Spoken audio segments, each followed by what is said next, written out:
So I like to make bread, but I don't like to make it all the time. I also buy flour in 50-pound packages because it's a lot less expensive than the little 5-pound packages.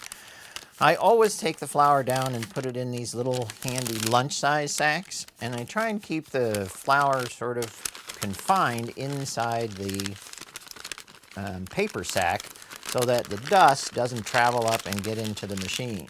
So anytime I'm putting flour in one of these little packages, I just fold it over and then run a little piece of tape on the top of it so that it stays confined.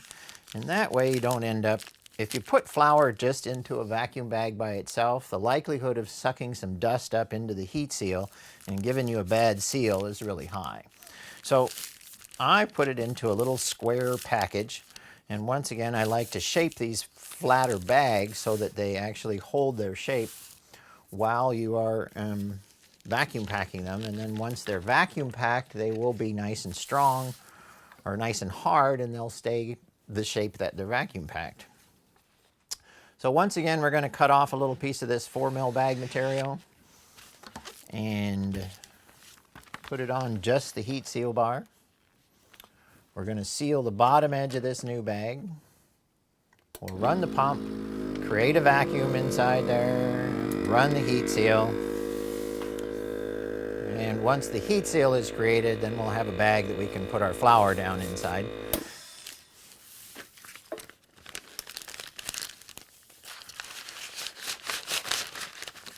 Now, I always like to try and hold the shape of these bags so that they'll stack in a box more uniformly.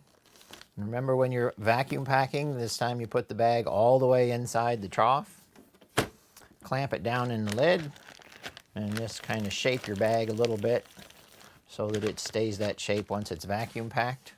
Hit the manual button, allow the machine to pull the air out of the bag,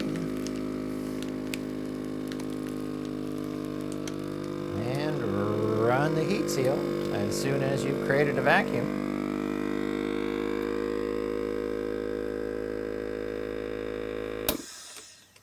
And there you have it.